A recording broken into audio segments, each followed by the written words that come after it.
Hello বন্ধুরা, Sriparna's diaries চ্যানেলে তোমাদের অনেক অনেক স্বাগতম। আজকে আমি বানাবো মদন কটকটি বা গাট্টা ভাজা। তার জন্য কি কি লাগছে চলো দেখে নিই।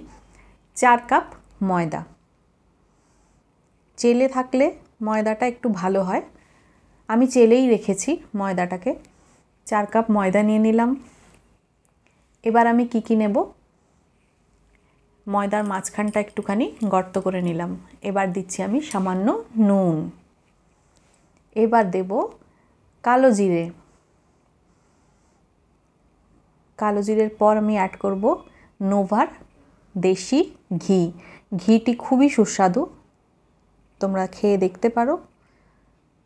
3 চামচ ঘি আমি এটার মধ্যে অ্যাড করব। 4 কাপ ময়দায় এই বড় স্পুনের 3 চামচ ঘি।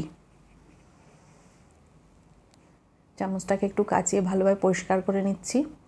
এই রেসিপিটা আমাদের দিদা বলো ঠাকুমা বলো আমাদেরকে বানিয়ে বানিয়ে খাওয়াতো। এখনকার আমরা যারা, আমাদের বাচ্চারা যারা জেনারেশন আছে তারা তো এগুলো পাই না। তো চেষ্টা করছি একটুখানি বানানোর, ওদের মতন তো আর হবে না। এবার আমি কি মিশিয়ে নিলাম দেখো, দুধ। এটা হবে ময়ান।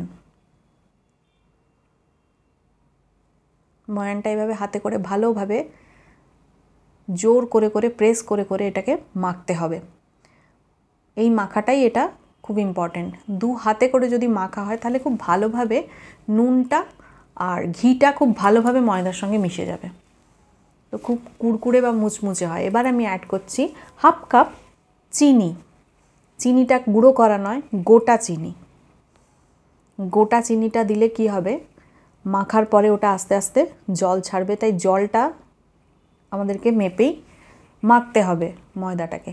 দেখো এটা পুরো দুধ না, অল্প একটু দুধের সঙ্গে আমি জল মিশিয়েছি। তোমরা প্লেন জল দিয়েও মাখতে পারো, কোনো অসুবিধে নেই। এবার আমি এটাকে একটা ডো বানিয়ে নেব।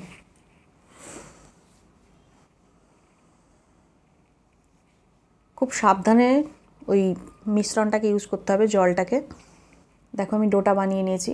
ডোটা একদম পাতলাও হবে না এবং খুব শক্ত হবে না, মাঝামাঝি। ঠিক এইরকম একটা ডো আমি তৈরি করে নিয়েছি। দেখো হাতে চিটেও যাচ্ছে না, আবার খুব শক্তও না। এবার আমি এটা থেকে লেচি কেটে নেব।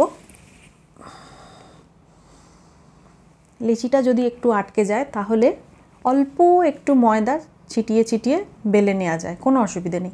এবার আমি এটাকে স্কোয়ার করে করে কেটে খুব সুন্দর একটা শেপ দেব, না হলে এটা স্কোয়ার শেপ হবে না।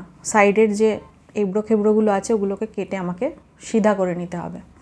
দেখো সব ছাড়া ছাড়া হয়ে গেছে। এবার আমি একদিকে তেল গরম করেছি, এবার গরম তেলে এগুলো ধীরে ধীরে ভেজে তুলে নেব। তো আমার মদন কটকটি মোটামুটি রেডি হয়ে এসেছে। যদি তোমাদের এই রেসিপিটা ভালো লাগে তবে অবশ্যই লাইক, কমেন্ট অ্যান্ড শেয়ার করবে এবং কমেন্টের মাধ্যমে আমাকে জানিও কেমন লাগলো।